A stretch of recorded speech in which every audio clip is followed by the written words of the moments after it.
This piece of Lisa is being brought to you by Mutual Security Credit Union. Find out more at mscu.com. There's something happening here, but what it is ain't exactly clear. There's a man with a gun over there, telling me I got to beware. I think it's time we stop. Children, what's that sound? Everybody look what's going down. What do they say? The more things change, the more they stay the same. Welcome to the Lisa Wexler Show. That was Buffalo Springfield. Do you remember that song from the late 60s when student protests were all over this country in response to the Vietnam War? We started to see a little bit of inkling of that over the weekend. So we're going to be chatting right now about the police brutality cases, one that is emerging right here in New York City on the East Coast, the other in L.A., which is absolutely dominating the airwaves, both radio and television, and I can tell you that from having been there for 3 days last week. And one is the case of a homeless man in L.A. who was tasered and then bashed to death on his head with a taser. In other words, beaten to death by at least 2 police officers with 2 others watching, and horrific video that was taken of the scene, which could no longer be ignored, and so the police were forced to charge 2 of their own with criminal counts. And then here on the East Coast, what happened over the weekend, the 8th day of protests continued, and the protests really weren't much of anything. They were gathering a little bit of steam, but not really. Beginning on Wall Street, they wanted 20,000 people, they got 80. And they made their way up towards Union Square by the 8th day. And all of a sudden something happened, and we don't really know what happened. I talked to you yesterday about this. My feeling was that these are a work of professional agitators in general. In other words, professional agitators had to have started this, probably communist, leftist, organized to create the class warfare mentality in the United States that has broiled over and been embroiled over from Europe. The people that are organizing of these protests, they call themselves Occupy Wall Street, tell on their website that they are disciples of the Arab Spring.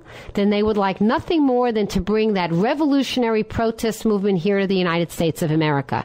After which what happens is they probably get to take as much power as revolutionaries want to take, and that's frankly not a world that any of us are interested in living in.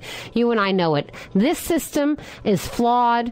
In many respects, it's breaking down. The Gallup polls show that our morale is lower than it's been in many, many years. But still, would you trade it for an Arab Spring? I wouldn't trade it for an Arab Spring. Would you trade it for what's going on in Europe? No way, Jose. Would you trade it for China or Russia? Where would you rather live? I'd rather live in the U.S. of A. and make it better.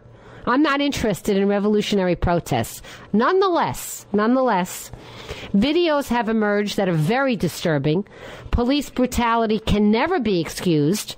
It is the police's duty to exercise a reasonable and just restraint, even when provoked. And the videos look pretty damning. Lawrence O'Donnell last night was on the news, and normally I don't play what another media commentator thinks about things, but since the video itself is not anything that we can play on the radio because the sound on it doesn't tell the story of the pepper spray and the mace and the bashing of the head.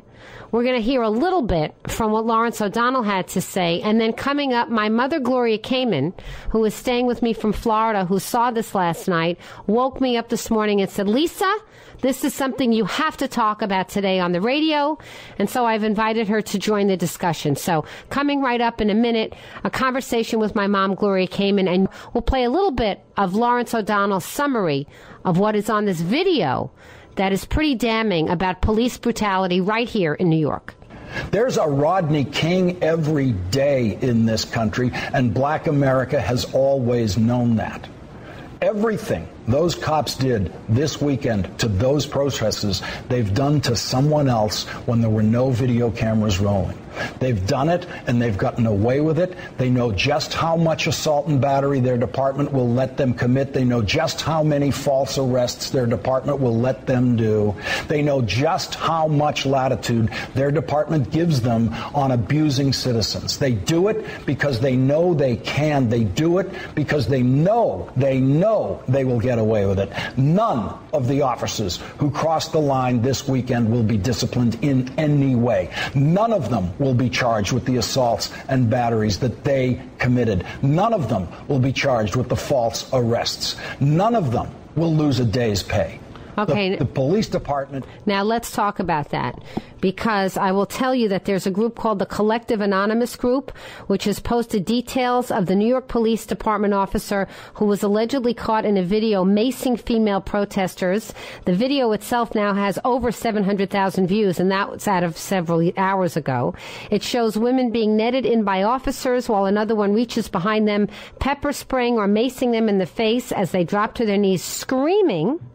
And the deputy inspector is identified as Anthony Bologna of the 1st Precinct, and details of his life were made public, including phone numbers and family contact information.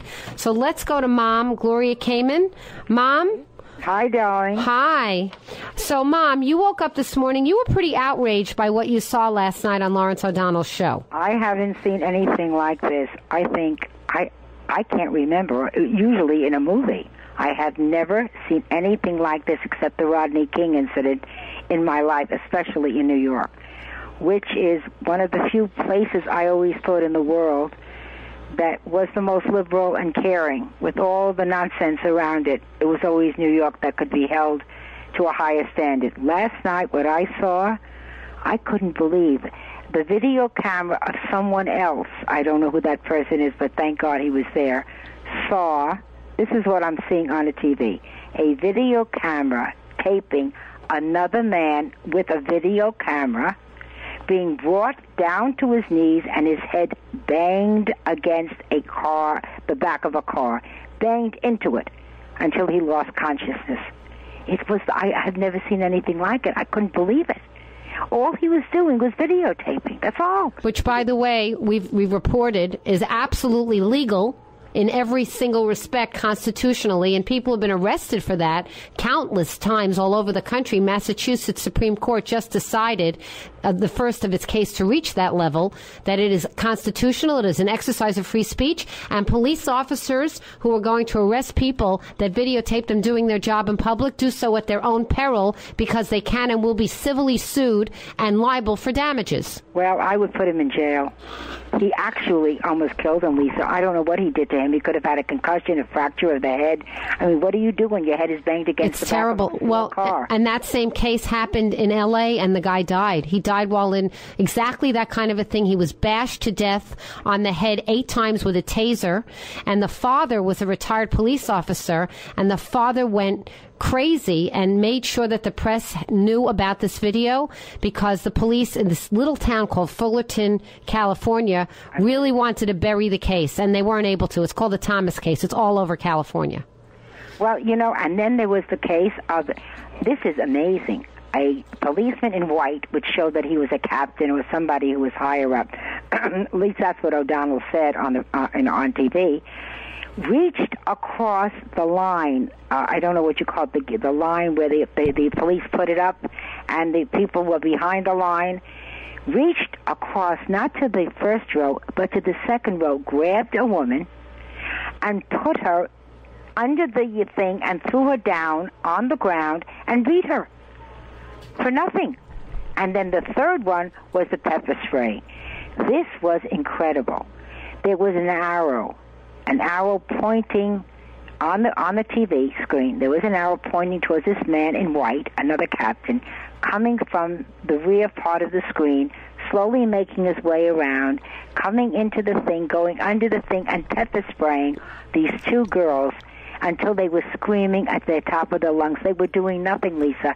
They were doing nothing. Wow. It was, and they were screaming. And then he took himself, and he disappeared, and the arrow was following him. He took himself and kind of disappeared into the crowd in a way.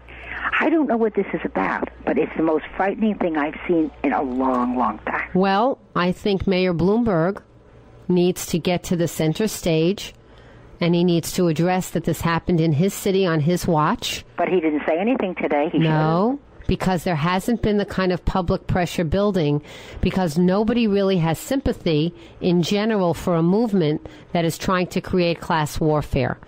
And that's where I think but the dividing line is such that nobody is going to tolerate that kind of police brutality. Stay on the line, Mom. I'm chatting with Gloria Kamen, who has viewed these videos. James from Bridgeport. James, what's your take on this? Lisa, I just want to start this off with a quote, and I'm actually going to paraphrase this because I don't have it in front of me. But when they came for the Jews, I didn't say anything because I wasn't a Jew. When they came for the gun owners, I didn't say anything because I wasn't a gun owner. When they came for the communists, I didn't say anything because I wasn't a communist. When they came for me, there was no one left to speak for me. Yeah, and that's what's happening right now. This is not a right versus left issue. This is a state versus the people issue. Yeah, it is. This is a gross overreach of power, and to paint them in a broad swath saying they're leftist or communist is honestly not fair. And I had to find this out for myself because it wasn't on the news. So what did I do? I went down to New York City. Okay. There are people there, and it's not any anti-communism rally. I'm sure to some of them there are, and there are some communists there. But there's a lot of people there who are just against the corporatism that's going on right now. Okay. And crony capitalism, who understand how to work for a dollar. There's a lot of these people in this crowd, and they're just ticked off. Well, you know what? And this is what happens. The germ of a movement starts with professional agitators, but if it really gains sway because there's something to it, then you have the people start. Their aim was to create an Arab Spring, to basically try and elicit from the people the kind of unrest that we know is here, because we understand that society's become so much more unfair than it used to be, so much more unjust than it used to be. So I know that there is relevance, there is credence to the point of view that says enough is enough. I'm very concerned about the police brutality because there's no excuse for that whatsoever, James. There's never an excuse for that. I've seen this video. What this officer did was nothing short of cowardice. He walked up to a group of unarmed women, sprayed them in the face with mace, and then ran off to disappear in the crowd. He would not even be man enough to stand there and defend his actions. And if you look at the video, you can see the other police officers who were holding up the barricade. They had a look of disbelief and disgust on their face. Well, then they should be called into account, because the one bad apple needs to go away very, very quickly and very publicly, by the way. It doesn't serve the justice of good behavior of the rest of the police force when the bad cop isn't punished. Right. And it almost, what was the end that he was trying to achieve? Was he trying to force the crowd's hand? And that's what you have to wonder. Yeah, no, that's the thing. You almost wonder if someone like that isn't really a police officer, if they're just trying to create I have no idea. You know, it's interesting what you said about slinking away from the crowd. You sure he was wearing a uniform? Oh, he was definitely in uniform. Well, maybe he wasn't a real police officer. We'll find out, though. He wasn't a white police officer's uniform. He had a badge. Well, you know what? I'll tell you something. Because we live in a video world which has bad and good, his name has already been identified as Anthony Bologna of the 1st Precinct. But that was only one, Lisa. That's just one. Different one. You've just been listening to A Piece of Lisa. If you'd like to listen to the whole 2-hour show, please go to lisawexler.com, where all shows are archived. And do follow me on Twitter @Lisa Wexler. Thanks for listening.